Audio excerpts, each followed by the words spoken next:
La pandémie a achevé ce que l'exode rural et les migrations pendulaires avaient entamé. Faire disparaître la vie sociale des campagnes, qui ne sont désormais plus que des dortoirs gravitant autour de la ville. C'est dans ce gradin en ruine que se retrouvent en temps normal les jeunes du village. S'y retrouver, s'asseoir pour parler entre eux, jouer au basket, monter sur le toit du gradin les nuits d'été, y retrouver du calme.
La ville s'éloigne et on prend le large comme on prend du recul.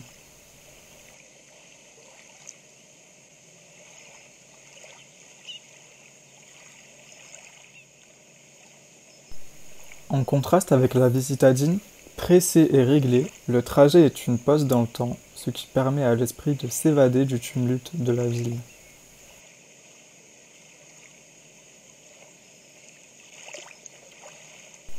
On pense alors à un rythme différent, peut-être celui de l'eau qui s'écoule vers la mer, ou tout simplement celui de la nature, trop souvent oublié.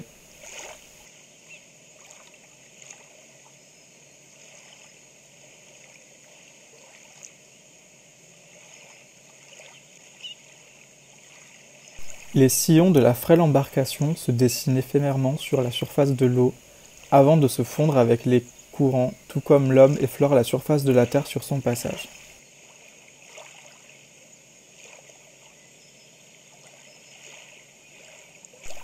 Depuis les commandes du bateau, le conducteur livre machinalement la même routine de trajet que tout citadin, son rythme de vie, à contre-courant du fleuve, semble bien futile face aux incroyables forces de la nature.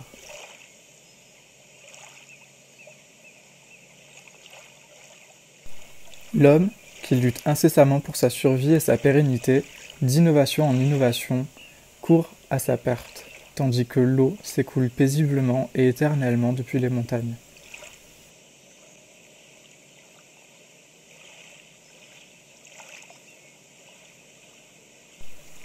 Comme pour rappeler ce rapport de force inégale, la nature détruit les lignes si durement construites de l'homme en reflets insaisissables et éphémères.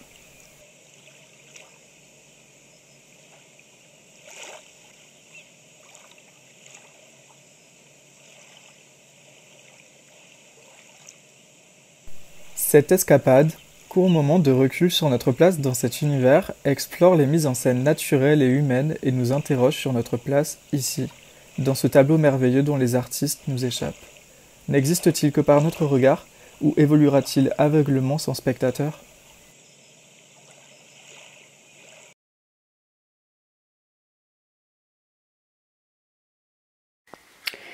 L'une des tâches importantes de la formation d'un architecte est d'apprendre à voir et à analyser ce qui se passe autour de nous. J'ai décidé de faire mon histoire sur le sujet à la recherche d'une idée dans l'espace de la pyramide. Pendant nos études, nous passons beaucoup de temps sur le territoire de notre école. Par conséquent, nous recherchons ici notre inspiration. L'élément dominant dans l'ensemble de l'école est la pyramide. L'architecte Claude Ferret l'a conçu comme un espace d'exposition et un lieu de soutenance des diplômes. Plus tard, les gens diplômés de l'école ont agrandi la zone de la pyramide, ajouté une cuisine, un lieu d'études et un espace supplémentaire pour les expositions et les loisirs. Ils ont créé aussi des vitrages donnant en esplanade. Maintenant, si nous venons ici en pensant à un nouveau projet et que nous ne comprenons pas où commencer et où trouver l'idée, la pyramide elle-même vient souvent à la rescousse. L'intérieur de la pyramide a une atmosphère particulière créée par l'enthousiasme des étudiants, des photos de l'exposition, des idées diverses, l'odeur du café, une lumière spéciale, les sons de la musique et la joie de la communication. À un moment donné, l'illumination vient à nous, donne une charge créative et une impulsion d'action.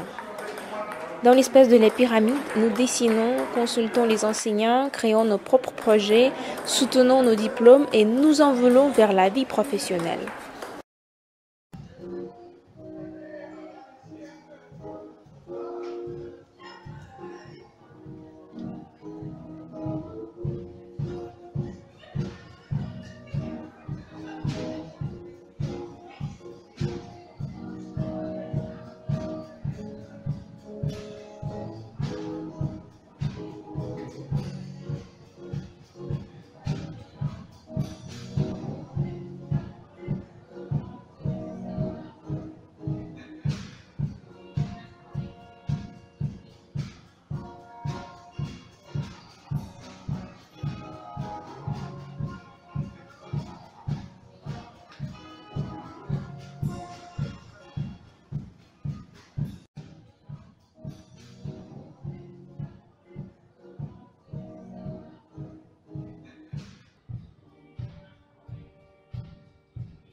Cage de liberté où l'on s'invite à l'improviste, l'architecture du toilette est complète sans artifice.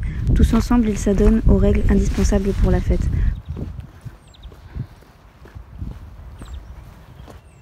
Quand j'ouvre, je te découvre. Mécanisme et mécanique pour mon intimité, c'est pour ça que tu es fait. Aujourd'hui, je te rends hommage, car la plupart du temps, on t'ignore comme des sauvages. Mais moi, je te rends ta blancheur, je viens balancer mon plaidoyer, car chaque jour, tu m'aides à supporter ces attardés. Je m'attarde avec toi, évasion de soi, je t'use, m'amuse, je suis roi sur ce trône plein de bonnes excuses. Anodin, mon lieu de méditation, de pause, de câlin, aux multiples fonctions. Il paraît que tu peux m'aider à me décharger, me vider, m'écouter, alors je suis ici pour te remercier de m'accueillir à la porte toujours ouverte. Je te bénis, toi qui m'accueilles à mon échelle, là-dedans, personne ne peut m'embêter, tant que je verrouille avec la clé.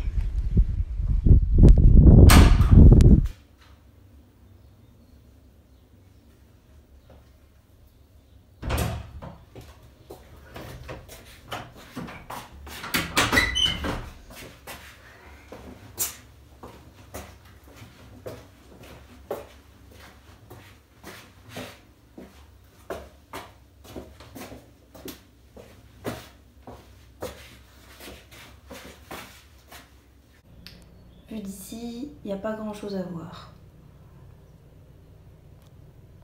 Ah si, un peu de lumière. Souvenir lointain me revient peu à peu. Comment était-il ce carrousel ?